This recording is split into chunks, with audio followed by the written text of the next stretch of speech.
Nah, hadirin yang dirahmati Allah Subhanahu wa taala, keterangan selanjutnya di dalam bab ini, wa rawaina fi sunani Abi Dawud, kami riwayatkan di dalam kitab Sunan Abi Dawud, an Abi Bakrah, daripada Abi Bakrah radhiyallahu anhu, anna Rasulullah sallallahu alaihi wasallam qala, bahwa Rasul sallallahu alaihi wasallam telah bersabda, da'awatul makrub, doanya orang-orang yang sedang dalam kesulitan.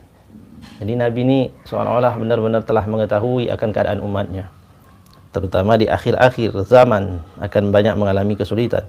Da'awatul makrub, doanya orang-orang yang sedang dalam kesulitan adalah, Allahumma rahmataka arju fala takilni ila nafsi tarfata ain wa aslih li sya'ni kullah la ilaha illa anta. Nah, ini doa yang kedua. Jadi doa yang kedua ini bisa dibaca. Inilah doa-doa, kata Nabi, bagi orang yang sedang dalam kesulitan. Nah, kesulitan itu hadirin sekalian, semua perkara yang menyulitkan hati. Semua perkara yang menyulitkan hati. Menyulitkan hati. Semua perkara yang menyulitkan hati berupa kesulitan rezeki, kesulitan jalan keluar dari setiap permasalahan, kecil atau besar, yang itu menjadikan orang itu dalam kesempitan dan kesulitan, seolah-olah dunia ini menjadi sangat sempit. Semua itu karena apa? Kesempitan hati orang itu. Lalu Nabi SAW mengajari doa, Allahumma rahmataka arju. Ya Allah, rahmatmulah yang aku harapkan. Ya Allah, rahmatmulah yang aku harapkan. Fala takilni ila nafsi tarfata ain. Maka ya Allah, janganlah engkau serahkan diriku ini kepada diriku sendiri meskipun hanya sekejap mata. Apa maksudnya itu? Ya Allah, janganlah engkau biarkan aku ini berjalan dengan sendiri tanpa pengawasanmu. Ya Allah, janganlah engkau berikan aku ini, janganlah engkau lepaskan pengawasanmu terhadapku. Artinya dibiarin sama Allah SWT tanpa dikendalikan. Maknanya tanpa dibimbing, dibiarkan saja demikian. Artinya tidak dalam penjagaan Allah. Maka dia berharap, ya Allah, rahmatmulah yang aku harapkan. Maka janganlah engkau serahkan diriku ini kepada diriku saja meskipun hanya sekejap mata. Fala takilni ila nafsi tarfata ain wa aslih li sya'ni kullahu, dan perbaikilah keadaan akan diriku ini sepenuhnya, semuanya.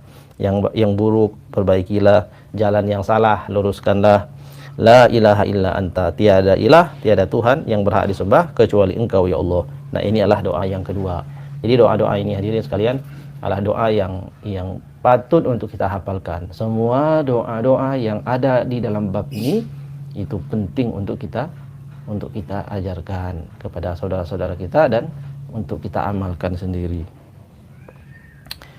Wa rawaina fi sunani Abi Dawud, kami riwayatkan dalam kitab Sunan Abi Dawud, wa Ibni Majah dan Sunan Ibni Majah, an Asma binti Umais, daripada Asma binti Umais radhiyallahu anha qalat, radhiyallahu anha, dia telah berkata, qala li Rasulullah sallallahu alaihi wasallam, telah berkata kepadaku, kata Asma, Rasul sallallahu alaihi wasallam.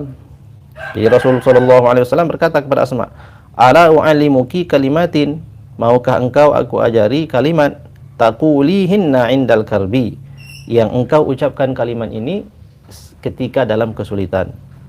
Au fil karbi, atau periwayat ini ragu dengan lafaznya indal karbi atau au fil karbi, tapi maknanya sama, ketika dalam kesulitan. Apa doa itu yang diajarkan Rasulullah kepada Asma? Allahu Rabbi la usyriku bihi syai'an. Nah, ini mudah dihafalkan.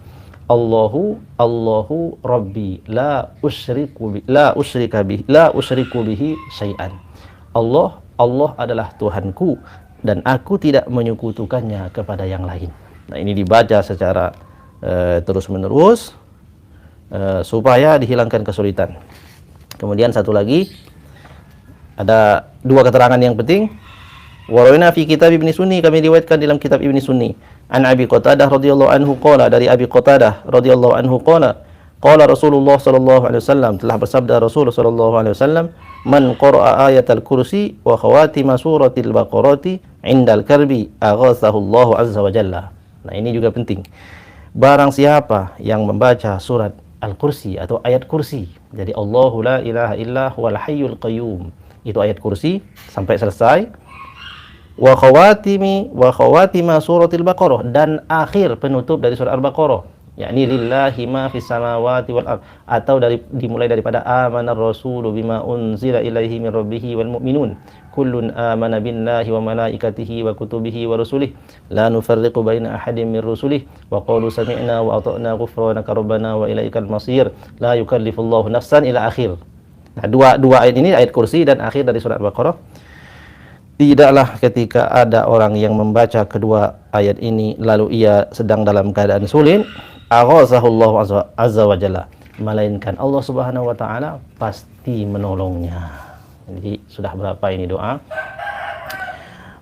Kemudian warawaina fihi an Sa'ad bin Abi Waqqas radhiyallahu anhu, diriwayatkan juga daripada sahabat Nabi namanya Sa'ad bin Abi Waqqas, sami'tu Rasulullah sallallahu alaihi wasallam yaqul, aku mendengar katanya Rasulullah sallallahu alaihi wasallam telah berkata, inni la a'lamu kalimatan la yaquluha makrub illa furrija anhu.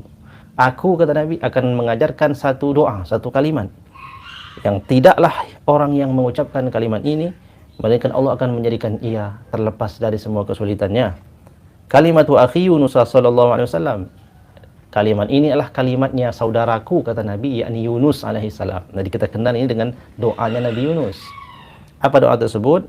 Fanada fi zulumat alla ilaha illa anta subhanaka inni kuntu minaz zalimin. La ilaha illa anta subhanaka inni kuntu minaz zalimin. Nah, ini doanya. Tidaklah orang sedang dalam kesulitan ketika dia baca ini melainkan Allah akan lepaskan kesulitan itu. Dan yang terakhir penutup bab ini adalah warawahu Tirmidzi an Sa'din qol. Imam Tirmidzi juga meriwayatkan daripada Sa'ad, qala Rasulullah sallallahu alaihi wasallam, telah bersabda baginda Nabi sallallahu alaihi wasallam, da'watu Zinnuni izda'a rabbahu wa huwa fi batnil hut. Doanya Zinnun. Zinnun itu nama lain daripada Nabi Yunus, disebut Zinnun. Iza da'a rabbahu, ketika ia berdoa kepada Tuhannya, wa huwa fi batnil hut, dan pada saat itu Zinnun, Nabi Yunus, sedang berada fi batnil hut, di dalam perut ikan hiu yang besar di tengah laut. Dikisahkan Nabi Yunus ditelan. Jadi dikatakan Nabi Yunus itu ditelan oleh ikan, lalu dibawa oleh ikan itu ke dasar laut yang paling dalam. Maka pada saat itu beradalah Nabi Yunus di dalam kegelapan. Nah, kita bisa membayangkan kesulitan yang seperti ini. Tentu kita tidak pernah menghadapi kesulitan itu. Semoga Allah menjauhkan kita dari kesulitan yang seperti ini. Kita bayangkan bagaimana sulitnya keadaan ini. Ditelan oleh ikan, lalu masuk ke dalam perut ikan, dibawa oleh ikan itu ke dasar laut. Tapi karena Nabi ini adalah orang yang bertakwa kepada Allah, yakin kepada Allah, lalu menyerahkan dirinya kepada Allah, maka Nabi Yunus atau Zinnun tadi ketika berada dalam perut ikan di dasar laut itu, beliau berkata, La ilaha illa anta subhanaka inni kuntu minaz zalimin. La ilaha illa anta, tiada ilah yang berhak disembah kecuali engkau ya Allah. Subhanak, maha suci engkau. Inni kuntu minaz zalimin, sesungguhnya aku ini termasuklah termasuk daripada orang yang zalim. Lam yad'u biha rajulun muslimun, tidaklah berdoa seseorang muslim dengan doa tersebut illa stajaballahu lahu, kecuali pasti Allah akan mengabulkan apa yang ia minta. Ketika dia minta disehatkan, pasti ia akan disehatkan. Ketika ia minta untuk dijaga, pasti ia akan dijaga. Ketika ia minta untuk dilapangkan semua urusannya, pasti akan dilapangkan oleh Allah Subhanahu wa taala bila ia yakin kepada Allah Subhanahu wa taala. Nah, hadirin yang dirahmati Allah Subhanahu wa taala, demikianlah kajian kita pada pagi hari ini, kajian kitab Al-Azkar An-Nawawiyah.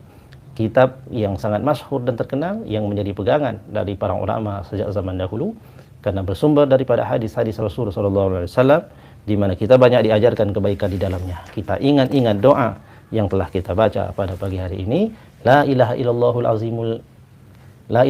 azimul halim, la ilaha illallah rabbul arsyil karim, la ilaha illallah rabbus samawati wa rabbul ardi rabbul arsyil karim. Kemudian yang selanjutnya, lalu kemudian ditutup dengan la ilaha illa anta subhanaka inni kuntu minaz zalimin. La ilaha illa anta subhanaka inni kuntu minaz zalimin.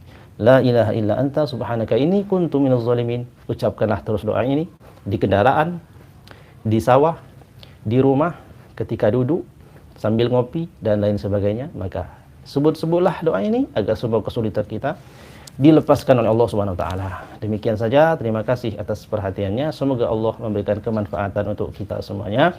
Kita meminta kepada Allah agar selalu dalam keberkahan dan selalu dalam kesehatan. Kita bersama-sama tutup majlis kita pada pagi hari ini dengan mengucapkan lafaz hamdalah dan doa kafaratul majlis. Alhamdulillahirabbil alamin. Subhanallah wa bihamdihi. Subhanakallahumma wa bihamdika asyhadu an la ilaha illa anta astaghfiruka wa atubu ilaik. Wallahu a'lamu bishawab, wallahul muwaffiq ila aqwamit thoriq. Wassalamualaikum warahmatullahi wabarakatuh.